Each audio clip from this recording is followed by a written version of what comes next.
Mgeni nini? Karibu, Sari alizungumza vile na kwa alikuwa anafungua mlango na mimi nikajilaza kitandani chali. Sari, nikasikia sauti ya mwanaume ikiwa anazungumza vile huko nje ambayo haikuwa ngeni kabisa masikioni mwangu. Baba, Sari alishtuka kweli kweli na mimi nilikurupuka kitandani kama mwehu na kwenda kutazama mlangoni, na ni kweli kabisa alikuwa ni mzee Gatheri, uso kwa uso na macho kwa macho na mimi muda ule. Nilibaki tu nikiwa nimetoa macho mara baada ya kukutana na huyo mzee uso kwa uso ambaye huyo alikuwa amefuatana na kijana wake Rauli ambaye huyo alikuwa amesimama nyuma yake tu. Shikamoo baba, Sari alimsalimia vile baba yake na huko alikuwa anamtazama kaka yake Rauli. Marhaba, nimekufuata hapa ili kusudi tuende nyumbani. Shikamoo mzee, nami nikamsalimia vile mzee huyo ambaye alikuwa ni bosi wangu, lakini akanitazama tu kwa macho makali bila kunijibu salamu yangu. Baba, mimi hapa najikuta niko salama wala usijali kabisa. Sari, msikilize baba anachokuambia, mbona unakuwa mjeuri wewe? Rauli akaingilia kati vile. Rauli, naomba niache kwanza nizungumze mimi na dada yako. Sari mwanangu, twende nyumbani. Mzee Gatheri alimtuliza vile Rauli kwa kumshika begani. Sari akanigeukia mimi na kisha kunitazama kama anahitaji ruhusa yangu, nami nilitikisa kichwa kuashiria kwamba kubaliane tu na wito wa baba yake, na kisha akageuza shingo yake na kumgeukia baba yake. Mimi nitakuja na nyinyi nyumbani baba, lakini naomba uniahidi kitu kimoja. Ni kipi hicho Sari mwanangu, niambie tu. Baba, mimi sihitaji kabisa kusikia habari za harusi wala ndoa kwa sababu simpendi huyo mtu ambaye mnataka kunilazimisha niolewe naye. Yaani kisa tu baba yake ni mwanasiasa mkubwa nyumbani India, ndio mnataka na mimi niolewe naye? Mimi sihitaji kabisa baba, kwa hivyo naomba mniahidi hilo. Sawa, nimekusikia mwanangu, twende nyumbani sasa. Mazingira haya hayakufai kabisa binti yangu, utaumwa bure hapa. Mzee huyu alimwambia vile binti yake na alikuwa anaangalia ndani ya chumba changu. Siwezi kuumwa baba, wanaoishi hapa mbona wote hawaumwi? Sawa beba, basi vitu vyako tuondoke. Mzee Gatheri alimwambia vile Sari ambaye huyu aliingia chumbani na kuanza kukusanya vitu vyake tayari kwa safari ya kuondoka na baba yake pamoja na kaka yake. Karibu ndani mzee, nilimwongelesha vile. Humu ndani ama ni pangoni humu? Rauli akanijibu vile kwa niaba ya baba yake ambaye huyu alikuwa ananitazama tu. Nikaishiwa pumzi na kurudi ndani ambapo alikuwa Sari. Paulo, lile gauni langu la Sari nitaliacha kwa sababu nimelifua. Utanitolea nikirudi nitalichukua maana bado bichi. Una uhakika gani kama utarudi hapa? Nitarudi tu, kwa nini nisiweze kurudi? Sawa, nilitikisa kichwa tu kukubaliana naye. Bye Paulo.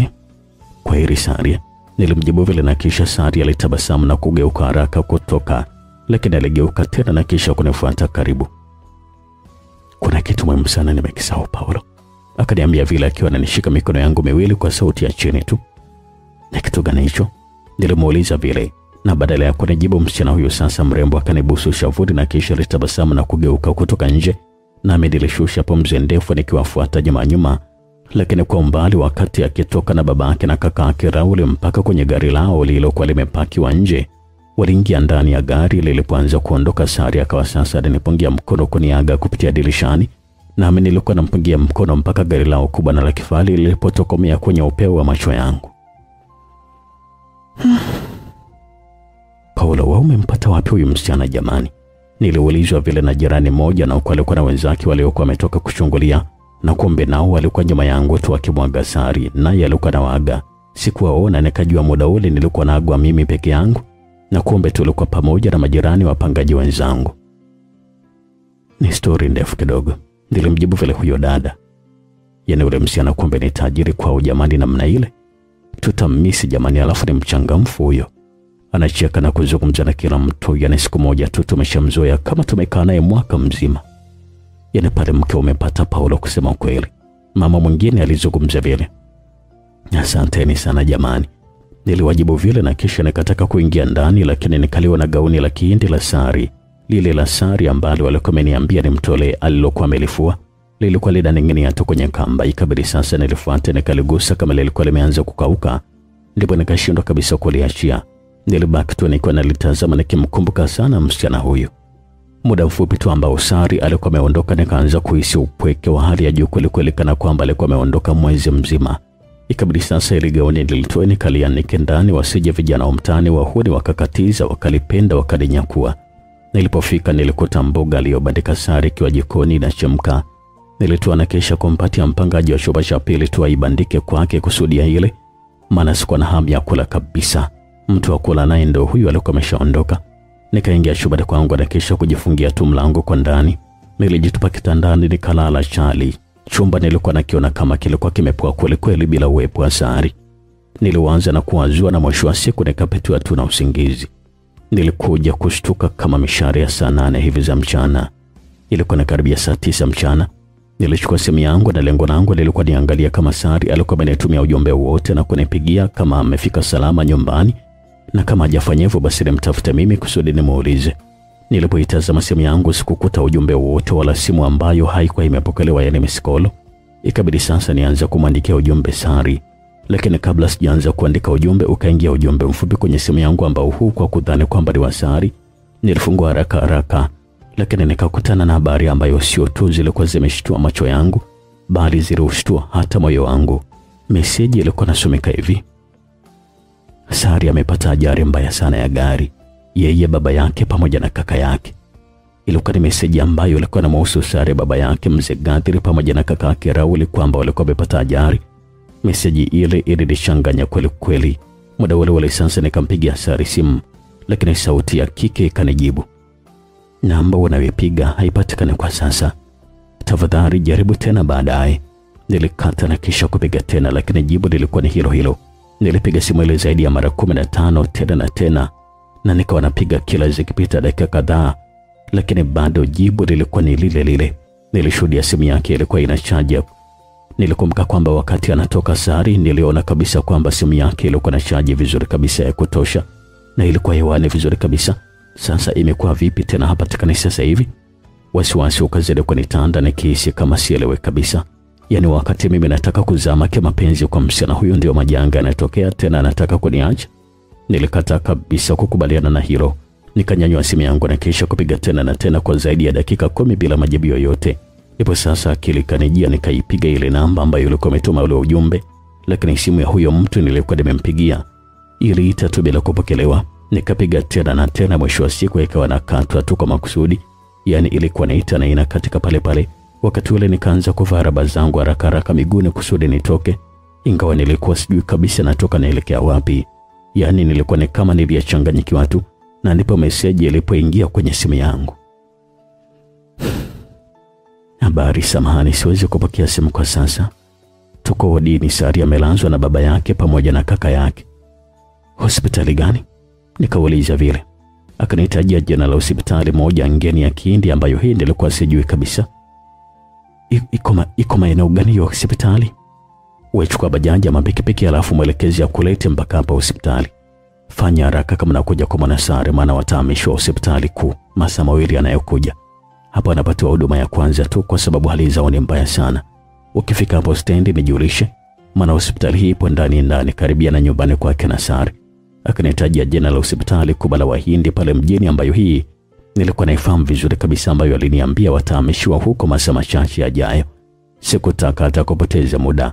Nilitoka pale chumbani kama ambaye nilikuwa nakimbizwa na mtu vile, maana nilikuwa mbio mpaka wapagaji wenzangu akawa sasa wananishangaa.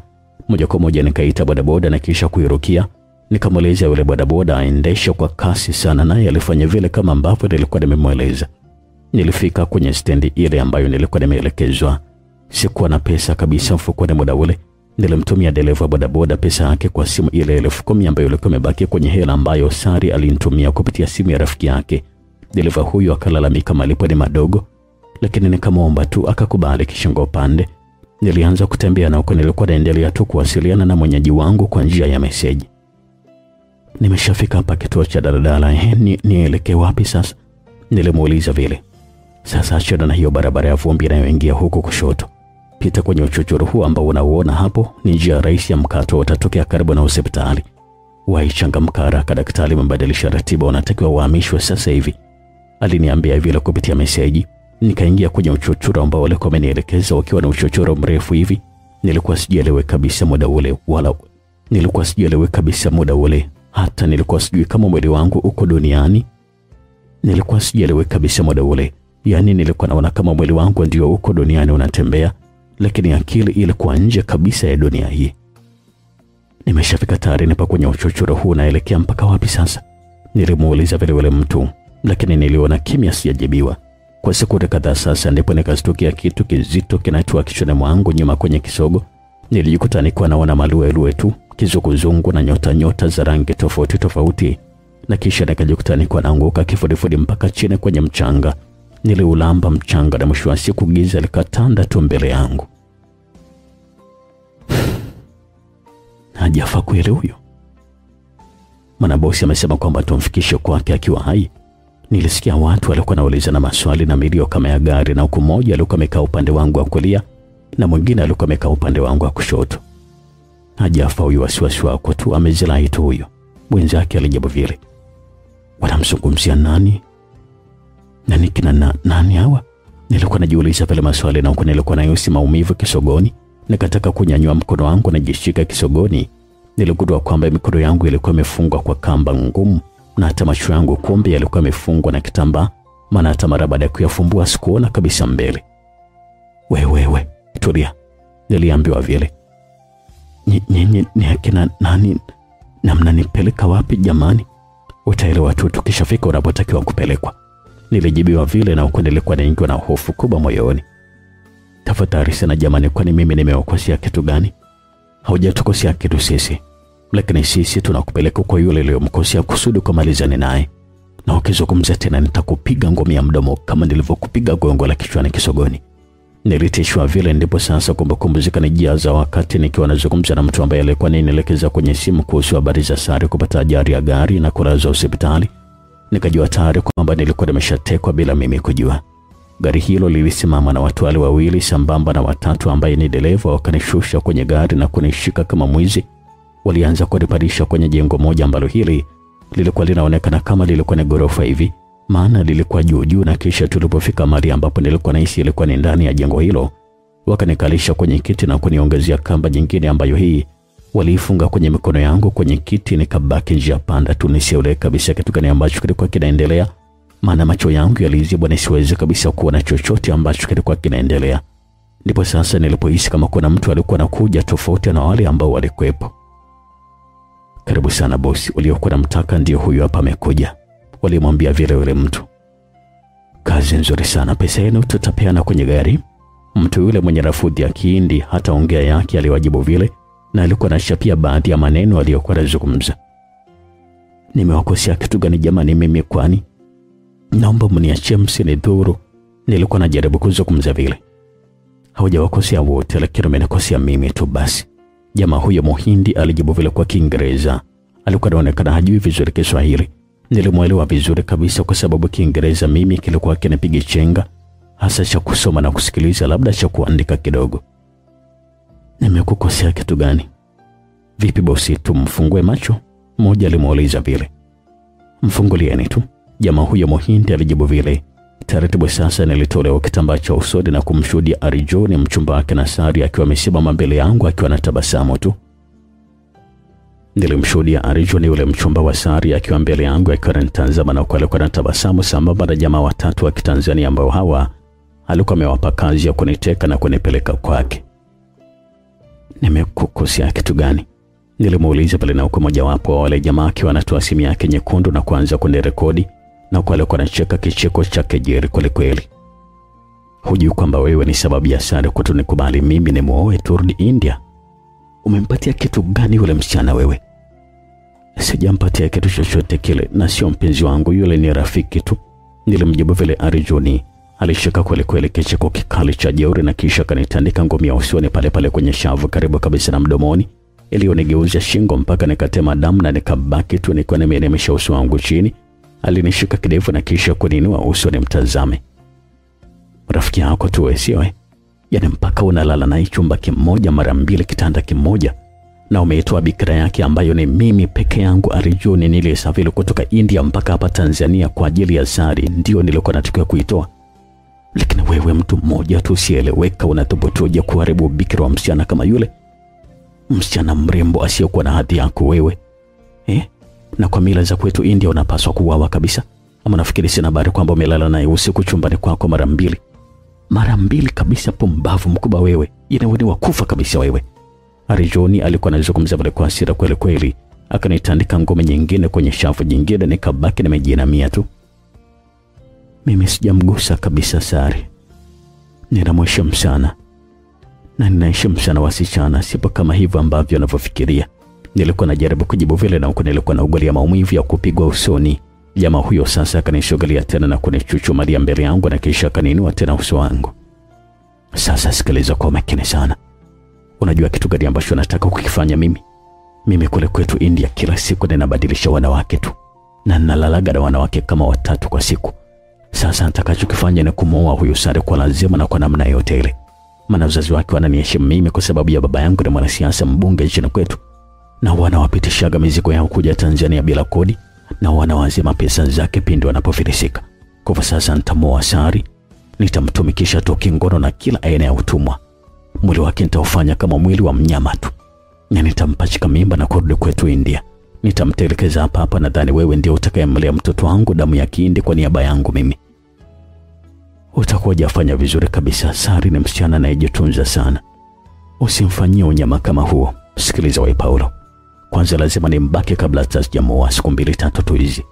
Ili kusudi uhakikishe ninachokisema kwamba mimi sio muuaji. Mimi na watu kwa sababu za kisiasa nikagombe India. Maana bila kuoa hawakuamini kabisa, kwa hivyo subiri uone mpumbavu mkubwa wewe. Mpigeni. Aliinuka na kisha kuambia wale jamaa wanipige. Wakanishugalia na kisha kuanza kunitandika ngumi, yani ilikuwa ni siku ya mateso kule kule kwangu. Nilibaki tu nikiwa nimejinamia na huku mmoja aliyekuwa na wembe anajikata kucha zake akautupa chini wembe ule. Twendeni, abaki mmoja tu hapa. Waliambizana vile. Wawili waliondoka na Arjuni, nikabaki kutazama tu na jamaa mmoja ambaye huyu alikuwa amekaa kwenye jiwe. Alikuwa anavuta sigara, lakini macho yangu yalikuwa kwenye wembe chini ambao ulikuwa umetupwa na mmoja wapo mita kadhaa. Yule jamaa sasa simu yake ilianza kuita. Alipokea na huko ilikuwa inaonekana kwamba alikuwa amepigiwa na mpenzi ama demu wake hivi kwa lugha ya vijana wa mtaani. Maana alikuwa anashika mwenyewe sigara yake ambayo ilikuwa kipisi bado ilikuwa na waka. Aliitupa chini bila kuikanyaga na kisha alisogea kwa mbali. Nadhani hakutaka nisikie maongezi yake. Alishuka kidogo kwenye ngazi na kisha kuniacha pale juu peke yangu. Walichokosia hawa jamaa ilikuwa ni kunifunga mikono tu kwenye kiti kwa nyuma bila kunifunga miguu. Nikazivua raba zangu kwa miguu haraka na kisha kujaribu kusimama kwa shida.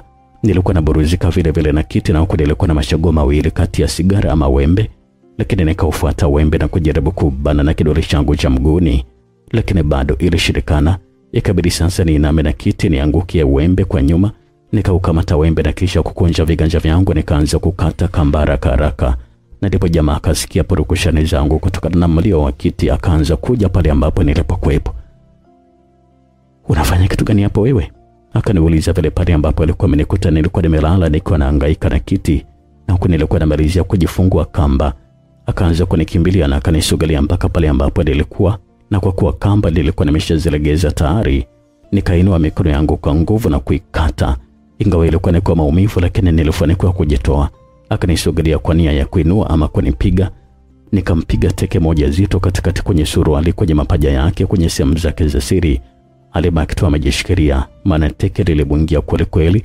Nikainuka, yeye akataka kunishika, lakini nikamkamata miguu. Nilikuwa nimelala pale pale chini, nikamwangusha mzima chali. Akaangukia kichwa kisogoni kama mzigo tu. Alipotaka kujaribu kuinuka, nikampiga kwa kile kiti cha mbao mara 3. Nilimtuliza kabisa kwa kumbamiza kweli kweli mpaka akazirai pale pale, maana nilikuwa nimempiga kwenye maeneo yake ya kichwani. Nikaanza sasa kumpekua mfukoni mwake. Nilikutana na simu yangu, ilikuwa pamoja na simu yake. Nikatoa na kisha kuinuka haraka nikaanza kushuka kwenye jiko hilo la gorofa. Lakini kwa chini nikashtuka kuwaona Arjuni pamoja na wale jamaa wengine wawili. Walikuwa narudi na jamaa mmoja ambaye huyu alitupa macho na kisha kuniona.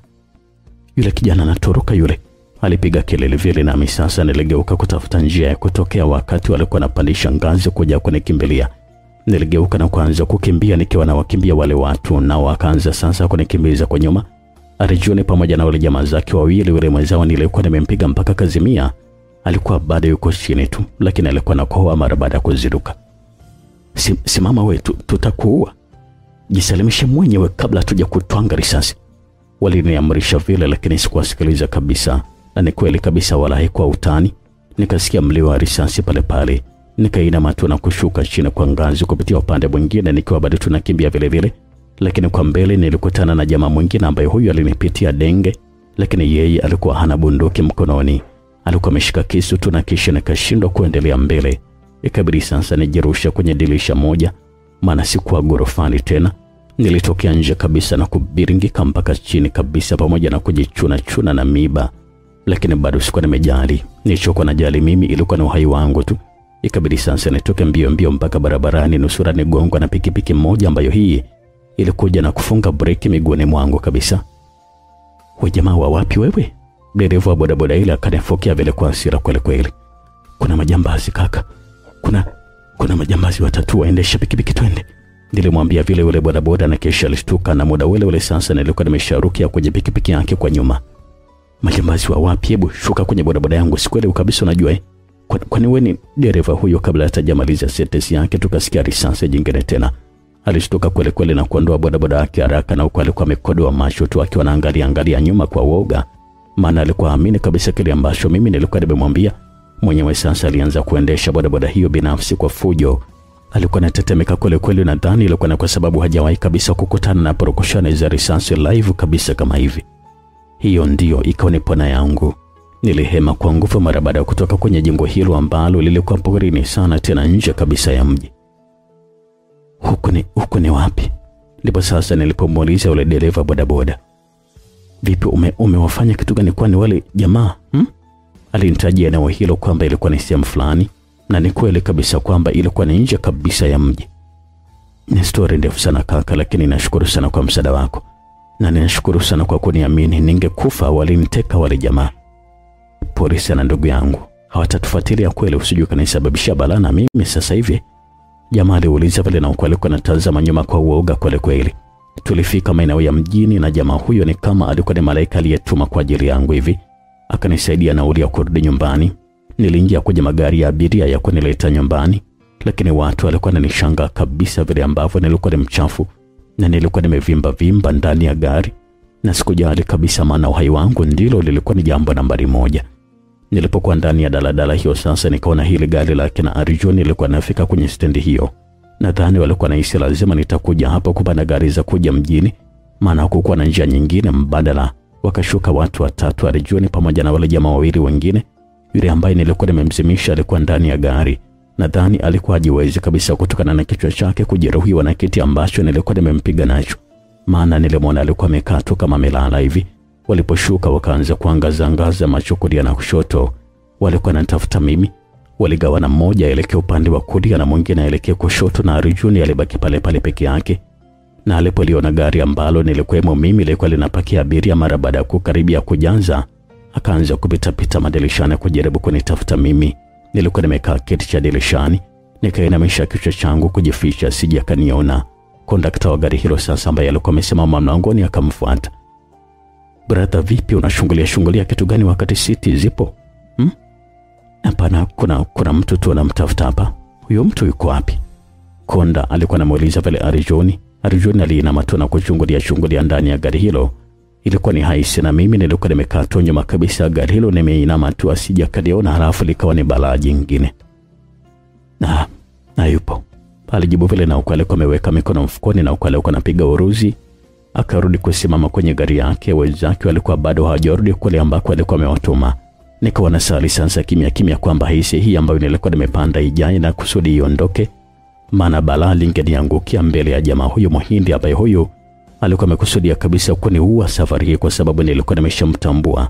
Alikuwa anahofia nitaenda kwenye vyombo vya ulinzi kumshtaki na nitamtangazia na kumchafua jina lake. Gari hilo sasa daladala lilipojaa, dereva aliwasha gari lakini likagoma kabisa kuwaka. Akawasha tena na tena lakini bado likagoma kuwaka, na abiria wanaume tulikuwa 4 tu kwenye gari, mimi pamoja na jamaa fulani watatu hivi. "Vipi, tulisukume au?" Kondakta alimuuliza vile dereva wake. "Ndio bwana, hapa inabidi tulisukume hapa," dereva alijibu vile. "Samahani sana abiria wa kiume, tunaomba sana mshuke tusaidiane kusukuma gari tutoke, samahani sana jamani," kondakta alituomba vile. "Mnaanzaje safari na gari bovu jamani?" Abiria sasa walianza kulalamika, na huku wanaume wenzangu watatu walikuwa na shuka. "Brother wa huko nyuma, shuka basi tusaidiane mwana, au sio?" Konda aliita vile aliponiona sijashuka. Wakati ule Arjun yeye alikuwa amesimama nje ya daladala hiyo akiwasubiri wenzake waje kule ambako alikuwa ameenda kunitafuta. "Wewe Konda, vipi uone kaka watu alivyoumia na kushunika? Unajua aliyompata huko alikotoka?" Mama moja alilopoka vile kwa sauti bila kujua kwamba alikuwa ananiharibia. Ndipo sasa Arjun alishtuka na kisha kulitazama daladala hilo. Ilikuwa ni mara baada ya kusikia sauti hiyo. Haraka sasa akaja na kisha kuingia ndani ya gari na tukaonana uso kwa uso, mimi pamoja na Arjun. "Wewe," akaniita vile, na ukweli alikuwa anakuja upande wa nyuma kule ambako nilikuwepo mimi. Nami nilichokuwa nimekifanya sasa, nilisubiri mpaka nikaribia kabisa na kisha nikalifungua dirisha na kupenya kama sina akili nzuri. Nikaangukia kwa nje kama mzigo. Kutazama kushoto na kulia nikaona wale jamaa zake na Arjun walikuwa narudi. Waliponiona sasa wakaanza kutoka mbio kunifuata. Wakati ule Arjun alikuwa anahangaika kushuka ndani ya gari hilo, nami njia ambayo nilikuwa nimeona kwamba ilikuwa ni nyepesi ilikuwa nikubahatisha kufungua mlango wa gari lao ambalo hili lilikuwa halijafungwa kwa kulokiwa, na nikakutana na ufunguo wa gari ulikuwa hujachomolewa. Nikaliwasha gari hilo dogo aina ya Verosa na kisha nikakanyaga mafuta. Lilikuwa halijazimwa. Niliondoa haraka na mmoja wale jamaa sasa walikuwa wameshikilia tu kwenye bodi ya nyuma. Alikuwa anataka kufungua mlango wa nyuma aingie, lakini nikapiga kona kali. Wakati nilikuwa natoka kwenye geti kula stendi hiyo, alijikuta akiwa anaachia gari mwenyewe na kudondoka kwenye mtaro wa maji machafu. Watu wote waliokuwa pale stendi walibaki tu wanashangaa kile ambacho kilikuwa kimetokea, na wengine walikuwa wanaingiwa na wasiwasi na kuanza kukimbia ovyo. Sikuwa mshamba wa kuendesha gari. Wakati nikiwa kidato cha 4 pamoja na 6 nilikuwa najifunza kabisa chuoni driving school, na hata nilipomaliza chuo mara baada ya kukosa ajira pia nilishawahi kufanya shughuli za gereji kwa miezi zaidi ya 6. Nilikuwa namsaidia rafiki yangu mmoja ambaye huyu alikuwa ananilipa shilingi 5,000 ama 4,000 kwa siku kwa kumsaidia hivyo. Kwa hivyo nilikuwa najishikiza kwa ajili ya kupata pesa za chai pamoja na nauli. Niliendesha gari hilo kama vile sina akili nzuri. Nikasitokea nikiwa na kabwa shingoni kutokea nyuma. Nilikumbuka kumbe kulikuwa na yule jamaa ambaye nilikuwa nimempiga mpaka Kaisrai alikuwa bado kwenye gari. "Wewe unaenda wapi wewe?" Akaniambia vile, na alikuwa ananikaba shingoni na mimi nikiwa nimeshikilia tu usikane muda ule. "Niache, sikuache." Akanijibu vile. Nikayumbisha gari na kufunga breki, na kuyumbisha huko sasa kukamfanya kaja kwa mbele na kujigonga kwenye kiti, na mimi nikaliza magari kabisa na kumgeukia taratibu na kuanza kupambana ndani ya gari. Tulikuwa tunavutana. Nikampiga ngumi ya kichwa kwenye eneo hilo ambalo alikuwa ameumia. Nilipombamiza na kiti kule kwenye gorofa, alibaki tu ameshikilia kichwa chake akiwa anaogolia maumivu. Haraka sasa nikashuka kwenye gari na kufungua mlango wa Juma alimokwepo. Nilimvuta mguu na kisha kumtupia nje kabisa kama mzigo, na kisha nikarudi kwenye gari haraka na kupanda. Nikaliwasha na kuliondoa kwa kasi. Nilipotembea hatua kadhaa nikahisi lazima watakuwa wapo mbali, lazima watakuwa wapo nyuma tu ananifuatilia. Kwa hivyo nikalitoa gari barabara kuu na kisha kuliingiza kwenye kichaka kidogo na kulificha. Nilianza kutazama barabarani tu, na ilikuwa ni kama ambavyo nilikuwa nimewaza. Mara baada ya dakika chache tu nikaona bodaboda 3 zilikuwa zinapita kwa kasi kweli kweli. Moja ya mbele alikuwa amepanda Arjun yule Muhindi, na nyingine 2 walikuwa wamepanda wale jamaa wengine. Walipita kama upepo wa kisurisuri tu. Nilishusha pumzi ndefu na kurudi ndani ya gari. Nilivuta muda kidogo kama dakika 10 hivi ili kusudi watangulia wafike mbali, nami ndipo nitoke na kuingia barabarani. Zilipotimia dakika kama 13 nikaliwasha gari hilo na kisha kuliingiza barabarani. Sasa nilikuwa natembea mwendo wa kawaida tu wa spidi kama 40 mpaka 60 nisije nikawahi ikawa ni shida tena, lakini nikajiapiza kwamba sitorudisha gari hilo kama hatoripoti polisi. Na kijana huyo Muhindi nilijua kabisa kwamba hawezi kuripoti kituo cha polisi kwa sababu yeye alikuwa ni mhalifu. Hapo wazo langu likawa ni kurudi nyumbani kuchukua leseni yangu na kisha kuondoka moja kwa moja, maana nisingeweza kabisa kuishi tena pale. Maana walikuwa wameshapafahamu nilipokuwa naishi tangu siku ile walipokuja na kunikuta na sare. Kwa hivyo muda wote walikuwa na uwezo wa kuja na kunivizia wakanipata. Nilifika mjini na gari na kisha nikaenda moja kwa moja mpaka njia ya nyumbani. Nikaliegesha gari kwa kulificha kwa mbali kidogo na kisha nikaanza kutembea haraka kwa mahesabu kweli kwenda shambani kwangu ili kusudi kutazama kile ambacho kitakuwa kinaendelea huko. Wakati nakaribia nilikutana na Arjun na wale jamaa wawili walikuwa natoka kwenye chumba changu ambacho nilikuwa naishi. Ikabidi sasa nijibanze ukutani kuwachungulia. Walionekana walikuwa wametoka kunitafuta kule nyumbani, na hicho walikuwa wameshajua kabisa kwamba hatua yangu ya kwanza pindi nitakapofika mjini lazima niende kule nyumbani kwangu kwa ajili ya kuchukua vitu muhimu Kwa hivyo alikuwa nahisi watanikamatia huko. Majirani walibaki tu wanawashanga watu wale walioingia na kutoka bila kutumia ustaarabu. Walipanda kwenye bodaboda zao walizokuwa wamekodi na kuondoka kwa njia ile ile ambayo nilikuwepo mimi. Walinipita bila kuniona kwa sababu mimi nilikuwa nimejibanza ukutani.